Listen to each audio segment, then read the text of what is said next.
یہ ساری خرابی، یہ ساری خرابی کیوں ہو رہی ہے؟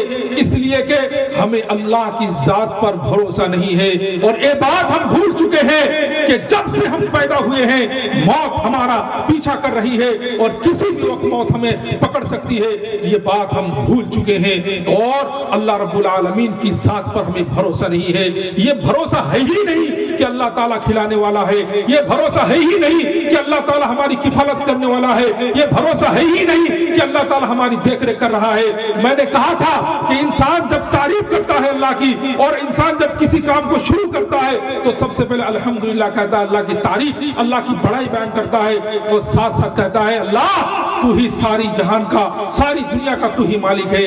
اب میں آپ کو بتاتا ہوں کہ رب کا معنی کیا ہے۔ رب کا معنی پالنے والا، رب کا معنی پرورش کرنے والا، رب کا معنی دیکھ ریکھ کرنے والا، رب کا معنی روزی دینے والا، رب کا معنی کھلانے والا، رب کا معنی ہر چیز سے، ہر آفت سے، بلا سے، مصیبت سے حفاظت کرنے والا۔ میرے دوستو بزرگوں، اللہ تعالیٰ جب حفاظت کرتا ہے تو بندے کی ساری تدبیر بیکار ہو جاتی ہے، اور جب اللہ تعالیٰ بندے کے حق میں جب کسی چیز کا فیصلہ کر دیتا ہے، ساری کائنات مل کر وہ فیصلہ ٹال نہیں سکتی۔ میرے دوستو بزرگوں، ایک بزرگ گزرے ہیں جن کا نام تھا ذوالنون مصری رحمت اللہ علیہ، عجیب واقعہ لکھتے ہیں۔ وہ کہتے ہیں کہ اللہ تعالیٰ جو رب ہے، اللہ تعالیٰ جو پالنے والا ہے، اللہ تعالیٰ جو دیکھ ریکھ کرنے والا ہے، اللہ تعالیٰ جو بندوں کی حفاظت کرنے والا ہے، ایک عجیب واقعہ لکھتے ہیں۔ حضرت ذوالنون مصری کہتے ہیں کہ میں ندی کے کنارے کپڑے دھو رہا تھا تو میں نے کیا دیکھا کہ پہاڑی ایک بچھو بہت تیزی سے دوڑ کر آ رہا ہے، اور ندی کے اس پار سے ایک کچھوا بہت تیزی کے ساتھ کنارے کی طرف آ رہا ہے۔ تو میں نے دیکھا کہ کچھوا آ کر کنارے میں کھڑا ہو گیا، اور یہ پہاڑی بچھو فوراً اس کی پیٹھ پر سوار ہوا، اور کچھوا اس کو ندی کے اس کنارے سے اس کنارے کی طرف لے جانے لگا۔ حضرت ذوالنون مصری کہتے ہیں یہ منظر دیکھ کر میرے تو ہوش اڑ گئے۔ میں نے کہا ربا یہ تیرا کیا کرشمہ ہے، تیری کون سی قدرت ہے، میں بھی اپنی آنکھوں سے دیکھوں گا۔ یہ کہہ کر حضرت ذوالنون مصری نے اپنی لنگی تھی، ان لنگی کو تہبند باندھا اور ندی میں چھلانگ لگا دی، کود گئے۔ تو جا کر کیا دیکھتے ہیں کہ کچھوا اس ندی کے اس پار کر دیا، اور اس پار بچھو اتر کر بڑی تیزی کے ساتھ جانے لگا۔ جاتے جاتے دیکھا کہ ایک بہت بڑا پیڑ ہے، سایہ دار پیڑ ہے، اس پیڑ کے نیچے ایک آدمی سو رہا ہے، اس کے منہ سے جھانک نکل رہی ہے، سفید سفید جھانک۔ میرے دوستو بزرگوں، اور وہ مدہوش ہے، بے ہوش ہے، اور ایک زہریلا خطرناک سانپ اس آدمی کو ڈسنے کے لیے جو ہی پھن اٹھاتا ہے، یہ بچھو، پہاڑی بچھو فوراً لپک کر کود کر اس زہریلے سانپ کی گردن پر اٹیک کرتا ہے، حملہ کرتا ہے، اور سانپ کو مار کر ہی وہ پھر واپس آنے لگتا ہے۔ میرے دوستو بزرگوں، حضرت ذوالنون مصری کہتے ہیں کہ میں دوبارہ پھر ندی کے کنارے آیا تو میں نے دیکھا کہ کچھوا اس بچھو کا انتظار کر رہا تھا۔ پھر یہ بچھو اس کچھوے کی پیٹھ پر سوار ہوا، اور کچھوا اس کو ندی کے اس پار جہاں سے وہ بچھو آیا تھا اسے وہاں چھوڑ آیا۔ میں دوبارہ اس آدمی کے پاس گیا جو اب بھی بے ہوشی کے عالم میں پڑا تھا۔ میرے دوستو بزرگوں، حضرت ذوالنون مصری کہتے ہیں کہ جا کر میں نے ایک کویتا پڑھی، ایک شعر پڑھا جس کا ترجمہ یہ تھا، اے غفلت کی نیند سونے والے، شراب پی کر خدا کی نافرمانی کر کر بے ہوشی کے عالم میں سونے والے، تجھے پتا ہے کہ اللہ تعالیٰ تیری حفاظت کس طرح کر رہا ہے؟ وہ آدمی جاگا اور جاگ کر تعجب ہو گیا، یہ زہریلا سانپ یہاں مرا پڑا کیسے ہے؟ اس آدمی نے، حضرت ذوالنون مصری رحمت اللہ علیہ نے ان کو سمجھایا، ارے بے وقوف، ارے نادان، ارے جاہل، تو یہاں شراب پی کر خدا کی نافرمانی کر کے بے ہوشی کے عالم میں سویا ہوا تھا، لیکن اللہ تعالیٰ نے تیری حفاظت کے لیے پہاڑی بچھو کو بھیجا، تیری حفاظت کے لیے ندی کے کچھوا کو غلام بنایا، اور اللہ کی کرشم قدرت کو میں نے اپنی آنکھوں سے دیکھا کہ اللہ تعالیٰ نے تیری حفاظت کا انتظام کس طرح کیا ہے۔ تو میرے آقا علیہ الصلوۃ والسلام کے دیوانوں، یہ بات دل میں یقین کر لیجئے، تہہ دل سے مان لیجئے کہ وہی حفاظت کرنے والا ہے، وہی کھلانے والا ہے، وہی پلانے والا ہے۔ میرے دوست بزرگوں، آج روٹی روزی کی تلاش میں ہم لوگ خون خرابہ کرتے ہیں، نہ حلال کا پتہ نہ حرام کا پتہ، بس کہیں سے آ جائے، بس ملنی چاہیے، روزی ملنی چاہیے۔ لیکن یاد رکھیے میرے دوستو، اللہ رب العالمین قیامت کے دن کہتے ہیں کہ قیامت کے دن بندوں سے 5 سوال ہوگا. جب تک بندہ ان 5 سوالوں کا جواب نہیں دے دیتا ایک قدم بھی ہٹا نہیں سکتا. ان 5 سوالوں میں ایک سوال یہ بھی ہے کہ تم نے دولت کہاں سے کمائی, کس طرح کمائی, اور اللہ کی راہ میں خرچ کیا کہ نہیں کیا, کہاں کہاں تم نے خرچ کیا ہے. ان ساری چیزوں کا اگر بندہ حساب نہ دے, جواب نہ دے, ایک قدم بھی ہٹا نہیں سکتا. اللہ تعالیٰ اس دن جلال کے اندر ہوگا, شباب کے اندر ہوگا, اللہ رب العالمین غضبناک ہوگا. اللہ تعالیٰ خود پوچھے گا لمن الملک اليوم, بتاؤ آج شہنشاہی کس کی ہے, بتاؤ آج حکومت کس کی ہے, آج حکومت کس کی ہے. میرے دوستو بزرگوں, 300 سال تک سناٹا چھایا ہوا ہوگا, خاموشی چھائی ہوئی ہوگی, جواب کسی کے منہ پر نہیں ہوگا. خود اللہ تعالیٰ فرمائے گا للہ الواحد القہار, آج حکومت ایک زبردست پاورفل اللہ رب العالمین کی ہے. میرے دوستو بزرگوں, تو حلال کمانا کہاں کماتے ہیں, کہاں خرچ کرتے ہیں, اور روزی کے لیے نہ جانے کہاں کہاں جاتے ہیں, اور کس طرح اللہ رب العالمین کو نافرمان, اللہ تعالیٰ کو ناراض کر کے ہم روٹی حاصل کر رہے ہیں. میرے دوستو بزرگوں, اللہ رب العالمین نے فرمایا کہ روزی کی ذمہ داری میری ہے. روزی کی ذمہ داری کس کی ہے؟ اللہ کی ہے. اللہ رب العالمین نے فرمایا کہ جتنا میں نے تمہارے مقدر میں لکھ دیا اس سے زیادہ تم کسی طرح نہیں کما سکتے. جب میں نے لکھا ہے اس سے ایک لمحہ پہلے تم وہ چیز حاصل نہیں کر سکتے. میرے دوستو بزرگوں, ایک واقعہ اور سن لیجئے تاکہ آپ کا ایمان تازہ ہو جائے کہ اللہ تعالیٰ بندوں کو کس طرح کھلاتا ہے, اس کی روزی دینے کا, روزی پہنچانے کا کس طرح سسٹم انتظام ہے. یاد رکھیے میرے دوستو بزرگوں, ایک پیغمبر ہیں جس پیغمبر کا نام ہے حضرت موسیٰ علیہ السلام. حضرت موسیٰ علیہ السلام کے ہاتھوں سے ایک قبطی مارا گیا تھا. ایک ہی مکہ سے حضرت موسیٰ علیہ السلام نے اس کو ڈھیر کر دیا تھا, اور اللہ رب العالمین کے حکم سے مصر چھوڑ کر مدین چلے گئے تھے 8 سال کے لیے. حضرت موسیٰ علیہ السلام 8 سال کے بعد اللہ کے حکم سے اپنی بیوی کو لے کر دوبارہ مصر آ رہے تھے, اور ان کی بیوی حاملہ تھی, پیٹ میں بچہ تھا. راستہ میں درد زہ اٹھا, اور حضرت موسیٰ علیہ السلام کی بیوی درد کی چوٹ نہ سہ کر کہنے لگی کہ میاں جاؤ ذرا آگ تلاش کر کے لاؤ, کیونکہ ٹھنڈی رات تھی اور پوری آبادی خالی آبادی تھی, ہر طرح سے بالکل مصیبت ڈھانے والی ہوائیں چل رہی تھی, تیز طوفان. میرے دوست بزرگوں, موسیٰ علیہ السلام کی بیوی کہنے لگی جاؤ میرے لیے آگ تلاش کر کے لاؤ. حضرت موسیٰ علیہ السلام آگ تلاش کرتے کرتے ایک دور نکل گئے, تو جا کر کیا دیکھتے ہیں کہ ایک پیڑ ہے, وہ اس پیڑ میں آگ جل رہی ہے. حضرت موسیٰ علیہ السلام نے یہ بھی دیکھا کہ جس پیڑ میں آگ جل رہی ہے وہ پیڑ نہیں جل رہا ہے بلکہ صرف آگ ہی آگ ہے. حضرت موسیٰ علیہ السلام کو بڑا تعجب ہوا, یہ کیسے ہو سکتا ہے کہ آگ تو جل رہی ہو لیکن پیڑ نہ جلے. حضرت موسیٰ علیہ السلام اور قریب گئے آگ لانے کے لیے. ایک آواز آئی اخلع نعلیک انک بالوادی المقدس طویٰ, موسیٰ اپنے چپل اتار کر آؤ, جس جگہ تم آ رہے ہو یہ پاک جگہ ہے, پوتر استھان ہے, یہاں چپل پہن کر آنا مناسب نہیں ہے. حضرت موسیٰ علیہ السلام کو اور بھی بڑا تعجب ہوا, یہ آواز آئی کہاں سے ہے. اللہ رب العالمین نے پھر فرمایا اننی انا اللہ, میں ہی اللہ ہوں, لا الہ الا انا فاعبدنی, میرے علاوہ کوئی معبود نہیں. موسیٰ تم میری عبادت کرو, واقیم الصلاۃ لذکری, اور میری یاد کے لیے تم نماز قائم کرو. اللہ رب العالمین نے موسیٰ علیہ السلام کو وہی نبوت عطا فرما دی, پیغمبری دے دی. کہا موسیٰ تم پیغمبر ہو, تم نبی ہو, اور تمہاری ذمہ داری آج سے بنتی ہے, ابھی سے بنتی ہے کہ تم جاؤ فرعون کے پاس جاؤ اور ان کو جا کر اسلام کی دعوت دو, انہیں توحید کی دعوت دو, یہ بولو کہ اللہ ایک ہے, اللہ کے علاوہ کسی اور کے سامنے سجدہ کرنا جائز نہیں ہے. میرے دوستو بزرگوں, حضرت موسیٰ علیہ السلام سوچ میں پڑ گئے, بیوی حاملہ ہے, راستے میں تنہا ہے, درد سے اٹھا ہے, اب اس کی دیکھ ریکھ کون کرے گا, اس کو کون کھلائے گا, کون پلائے گا. تو اللہ تعالیٰ دلوں کی بات جانتے کہ نہیں جانتے؟ جانتے ہیں. اللہ رب العالمین انہ علیم بذات الصدور, دلوں کے بھیدوں کو, دلوں کے رازوں کو, دلوں کی خبر کو اللہ جانتا ہے. اللہ رب العالمین جان چکا کہ حضرت موسیٰ کیا سوچ رہے ہیں. اللہ رب العالمین نے فرمایا موسیٰ تمہارے ہاتھ میں کیا ہے؟ کہا یا اللہ میرے ہاتھ میں لاٹھی ہے, یہ عصایا, یہ میری لاٹھی ہے. اللہ رب العالمین نے فرمایا فرمایا اچھا اس لاٹھی کے ذریعے سے وہ جو سامنے پتھر پڑا ہوا ہے اس پتھر کو وار کرو، مارو، پتھر کو توڑو۔ حضرت موسیٰ علیہ السلام نے زور سے پتھر پر مارا، پتھر دو ٹکڑا ہوا۔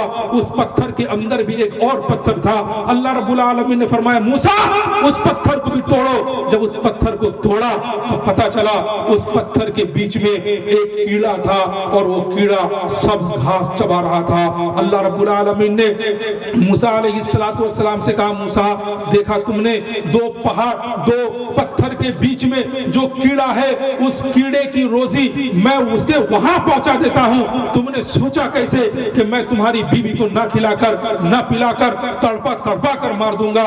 میں رزاق ہوں، میں رازق ہوں، میں کھلانے کی ذمہ داری میری ہے۔ تو میرے دوستو بزرگوں آپ لوگوں نے بھی سمجھا کہ اللہ رب العالمین کھلانے کی ذمہ داری لی ہے، پلانے کی ذمہ داری لی ہے۔ اب بندہ کو سمجھنے کی ضرورت ہے کہ جب میرا خدا کہتا ہے کہ میں ذمہ دار ہوں تو پھر چوری کرنے کی کیا ضرورت ہے؟ جب میرا خدا کہہ دیا کہ میں روزی کا مالک ہوں تو پھر حلال حرام کمانے کی کیا ضرورت ہے؟ میرے آقا علیہ السلام کے دیوانوں ایک اور مختصر سا واقعہ آپ کو سن لیجئے۔ ایک واقعہ میں نے پڑھا تھا فضائل صدقات کے اندر، واقعہ یوں لکھا ہے کہ ایک اجنبی مسافر آدمی ایک مسجد میں آ کر ٹھہر گیا اور اعتکاف کی نیت کر لی۔ تو مسجد کا جو امام صاحب تھا وہ بڑا کم ظرف انسان تھا، اس نے سوچا کہ اگر یہ آدمی اعتکاف کرے گا تو میرے کھانے میں سے اس کو کھلانا پڑے گا، میرے پینے کی چیزوں میں سے اس کو دینا پڑے گا، بہتر ہے کہ اس کو کچھ باتیں کہہ کر مسجد سے نکال دیا جائے۔ اب امام صاحب جا کر اس کو کہنے لگے کہ میاں دیکھو اللہ رب العالمین نے تمہیں ہٹا کٹا بنایا، ہاتھ پیر دیے، آنکھوں کی روشنی تمہارے اندر موجود ہے، کانوں میں صلاحیت سننے کی ہے، سب کچھ تو تمہارے پاس موجود ہے، تم کیوں اعتکاف کر رہے ہو؟ بہتر یہ ہے کہ تم محنت کرو، مزدوری کرو اور روزی روٹی کماؤ اور خود کھاؤ، دوسروں کو کھلاؤ۔ حضرت وہ آدمی کہنے لگے جو مسافر تھے وہ کہنے لگے کہ نہیں میں تو اعتکاف کی نیت کر لی ہے۔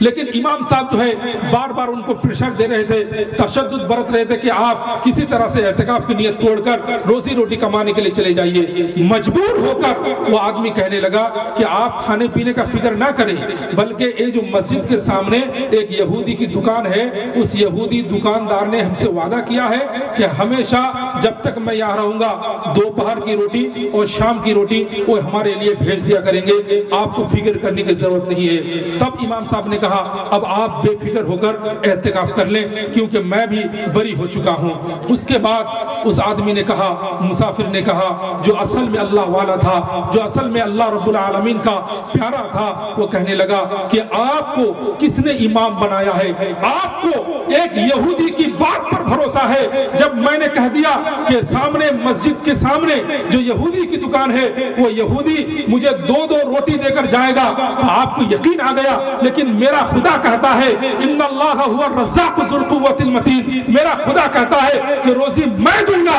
تو تمہیں اللہ کی ذات پر بھروسہ نہیں ہے، اللہ کی روزی پر بھروسہ نہیں ہے، ایک یہودی کی بات پر تمہیں بھروسہ آ گیا۔ کس نے کہا کہ تمہارا ایمان مضبوط ہو گیا؟ کس نے کہا کہ تم امام کے قابل ہو؟